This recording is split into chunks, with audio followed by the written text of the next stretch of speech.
Hey guys, welcome back to my channel. In today's video, I'm going to be sharing with you guys how I alter my composition books. I'm going to be starting a new series here on my channel. I'm going to be starting the process of doing my December daily, which I use a composition book for that as well. And in September, I'm going to be starting a bullet journal / crafting journal. So I wanted to go ahead and get these books started and covered up for you guys so I could take you along and show you guys how I do my process of creating the junk journals that I make for my kids. And I figured that since I didn't want to give you guys and show you guys the kids' personal stuff that I put in their junk journals, that I would make a December daily and also my bullet journal and take you along on that process so you guys can see how I add things into the book and create the books themselves. And then that way I'm sharing with you guys how I do it, but not sharing with you guys how my kids' personal stuff. So I just start here by measuring out some scrap paper of your choice. You will need some scrapbook paper, some kind of tool that will cut your scrap paper down, and you'll need some Mod Podge. Other than that, you're not going to need too many supplies. This book that I'm currently working on is going to be my practice bullet journal / junk journal, crafting junk journal. And the reason why I call it the practice one is because I tend to be messy with my designs of things. And so I wanted a spot where I could practice my specific layouts and things like that, because I've never done a bullet journal per se. I've always just done junk journals, or what I call junk journals, what junk journals are to me. I've always just done that part of it, but I'm going to be incorporating my bullet journal, my planner, and my crafting journal all into one book. So I want to be able to have a spot where I can go and practice first and then transfer my ideas into the real book itself. Because although I'm messy, I don't like my journals to look messy. So I needed a spot where I could play around in first before I transfer my ideas over to the junk journal itself, as far as the bullet journal goes. And as you can see here, there is a good reason as to why I'm saying all that, and that's because I cut this piece of paper too short. And so now I'm kind of having to go in and add a little sliver of a different piece of scrapbooking paper here to the outside edge of it, so that I can make sure that the whole thing gets covered up. And what I like to do as far as Mod Podging goes is I put a little bit of Mod Podge down on the back side of the paper or the book, and just to give me a little bit of stick to the paper, especially if I'm working with thin scrapbooking paper like I am doing here. And you can see that I'm going and putting a very thin layer of Mod Podge down over the entire book right there, so that I can add down this piece of paper, which I love this scrapbook paper design here. The paper itself is very thin. I did get this piece at Hobby Lobby, like in the single sheets.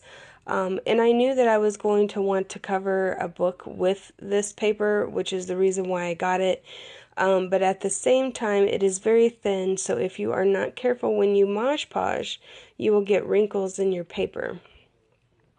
And I'm one of those people that have a little bit too much OCD for wrinkles in my paper, so if that bugs you, I would highly suggest you using a thicker cardstock where you won't have that problem as much.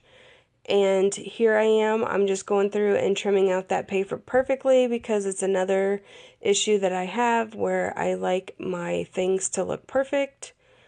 The trimming to match the book itself. And if for some reason you mess that up, you can always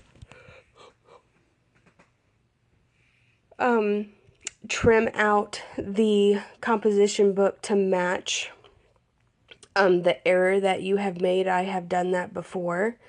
And so, you know, some people like their things to look perfect and some people don't. Some people are okay with wrinkles and some people are not. So it's all really just your preference. And then I go in here, as you can see, and I just completely cover the outside of the journal with Mosh Posh here. And then, as a rule, I was going to be using a bright pink and a lime green piece of paper for the back side of this journal, but then I messed it up.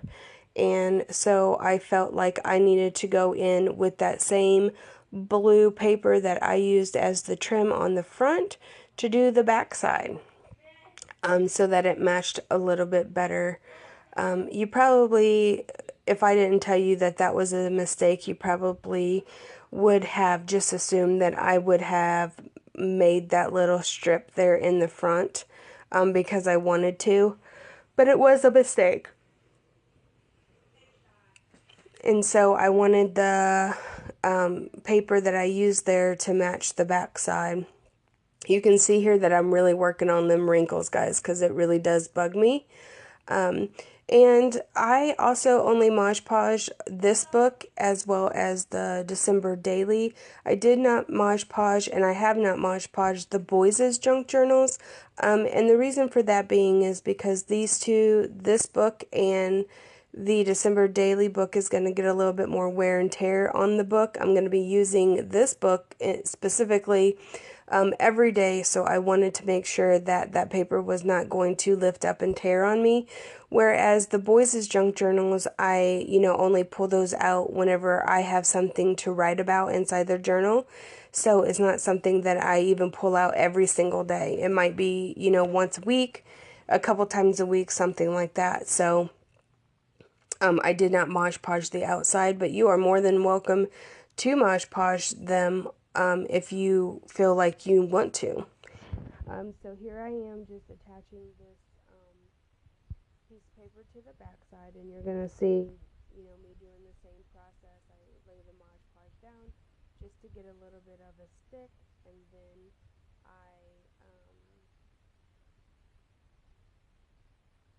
lay the paper down and I get the fit perfect.